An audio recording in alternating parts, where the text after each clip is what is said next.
و تشکری خیلی خاص میکنم از بلاک های برج افشار که امشب بام بشه دیگه براتان بگویم در اختیار ما قرار دادن تا ای که ما برنامه خود را ثبت کنیم و دارای 12 طبقه می باشه و همچنان خانه های رهایشی بسیار مقبول داره در خدمت هموطنان های عزیز است. خب دوستای عزیز، خاطره رامش جان مقبول بود و مرا خوشم آمد، حتما شما را هم خوشتان آمد. من میخوایم یک خاطره دیگه هم بگوین برای ما. ولی یک خاطره دیگه بسیار جالب است، البته بسیار ببخشین، شاید بینندای عزیز خنده کنن، شاید هم بگن رامش پروانی چی میگه. یک جای ایران قرچک ورامین نام داره، دوستای که ایران زندگی کردن میفهمن که کجا را میگم. نوازنده های عزیز بسیار زیاد ببخشین. بخشیدن همه ما اینجا بخشیدیم. همین مردم های ازاره ما مردم زیاد است در اون منطقه. دیگه مردم های هر ولایت افغانستان در منطقه ایران زندگی میکنند است باجم. رفتیم در اینجا، اینمو تو هوا سرد بود، زمستان بود دیگه، اول پاییز بود. در اینجا که در آمدیم ساز میکردیم یک وقت یکی دیگه آمد که تو باز خب میگه بگی برای ما پرده اولا بزن که ما بازی کنم. امرای بوز دیگه امرای بوز بازی کنم دیگه. ای همی بوز از بچگی کلان کرده کت خودش. خب دیگه همی بوز کت آدم میفهمه که چی کنه چی نکنه. یک رقم بازی میگد که خدایش مزبست که خندیم گرفته بود، هیچ نتونستم بخوانم. فقط نوازنده احمد جان فیضی بوده دیگه، نوازنده زیاد است اونجا. باز رباب نواز ما احمد جان فیضی اینجا جا داره، ازشان تشکری کنیم. نوازنده بسیار خوبی است. نقیب جان امیری نوازنده هیچ نتونستیم خواندن. اینم خیلی خاطره جالب بوده برای ما. چرا پس افغانستان زندگی نمیخواین بکنین؟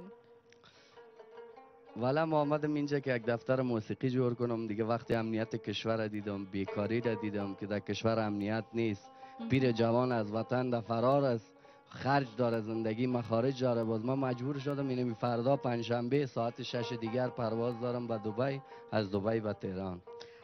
اما امروی هنرمندا گوشتان کرد کس غرض نداره. همیشه از اونا زیادتر قدردانی کردن، بازارشان هم گرم است.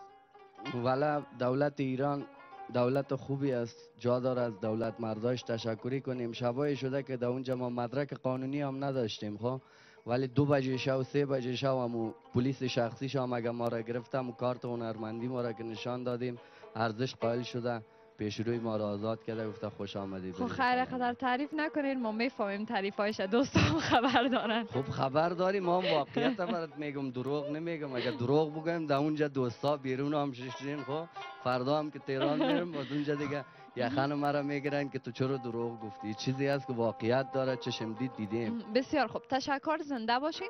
آهنگ دومی تانم حتما یک آهنگ آرام است و آهنگ آرام نیست، آهنگ عاشقی است، قطغنی که تقدیم دوستان میگم. خب بسیار خوب، بازم تشکر، زنده باشین و دوستای عزیز با تقدیم امی آهنگ از حضور شما مرخص میشیم چون یخم زده دیگه، ببخشین. زنده باشی شرم جان، باز امید خودت مبارک، عید تمام ملت غیور شهید پرور افغانستان خوب پیش بزک هستی دیگه. تشکری هم اگه میکنیم میگه پیش بزک هستی. اگه هنرمند اینجا میگه گپ نمیزنه میگه جرأت نداره. الله دیگه، الله دیگه صحیح شد، جرأت های دادی. شما موجیا چه قسم والله چی جرأت داری، کشتید ما. افسوس که نم شناختیم تانه رامش جان. همیشه در خدمتتان هستیم. سلامت، زنده باشین. این حال یک دقیقه یک چوب باش، همونطور چوب. آفرین. خب دوستان عزیز، این بود برنامه امشب ما. تا برنامه های بعد، تا عید دیگه، شما رو به خداوند یکتا و یگانه میسپارم. امیدوار هستم از موسیقی محلی ما در این 3 شب لذت برده باشین و کیف کرده باشین. امیدوار هستم هر روزتان عید باشه، شبایتان هم برات باشه. با تقدیم امی آهنگ، خدا نگهدارتان.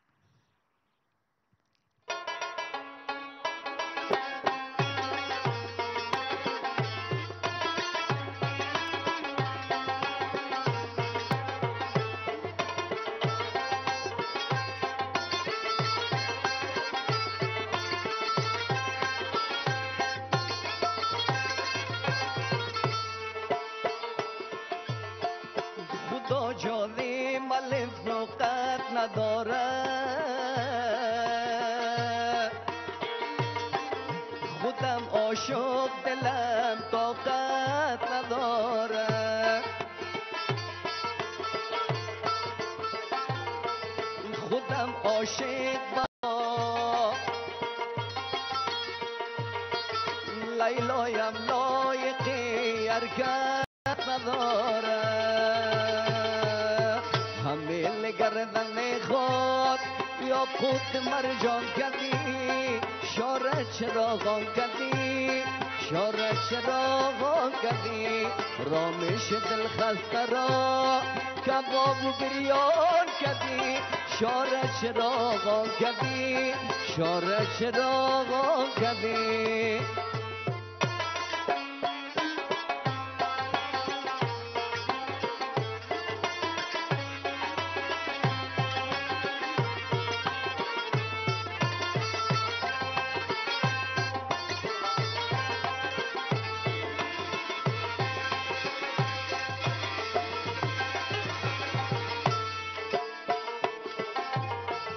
منم آن بلبل باغ محبت که مانده بر دلم داغ محبت، هر کی که یار من شد بی وفا بود، که می ترسم ز اظهار محبت، همه گردن خود یا خود مرجان کردی، همه گردن خود یا خود مرجان کردی، شاره چراغان کردی، شاره چراغان کردی، عاشق دل خسته را، عاشق دل خسته را کباب و بریان کردی، شاره چراغان کردی، شاره چراغان کردی.